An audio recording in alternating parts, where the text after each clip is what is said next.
Hi there, it's Amy from the Montshire, and today we are going to check on that experiment we started earlier in the week.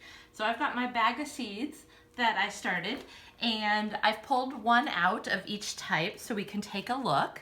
And to start with, here's that chickpea or the garbanzo bean, and it's got what I think is a giant root coming out of it.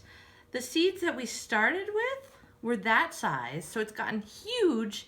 And I think if I look closely, there's something kind of green starting to come out over here. And I'm wondering if that might be a leaf. We'll see. I'm gonna let it go.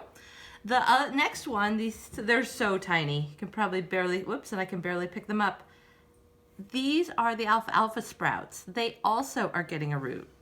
And this, you can see those tiny little seeds are what they started at. They're huge now. They've absorbed so much water. And then the popcorn, here's what we started with on the popcorn. I didn't think it was doing anything. Every time I checked it, nothing was happening. It looked the same size until yesterday when I thought I saw a little bit of a root forming. And again, today, now we've got a root coming out. The seed hasn't gotten a lot bigger, but it definitely has some sort of root forming. So I'm gonna also see what happens. And then my mystery seed. Here's what we started with. Here's what it looks like now. It's gotten bigger, but nothing has sprouted. So again, I'm gonna wait and see what happens. Now, hopefully you've gotten some seeds to sprout as well.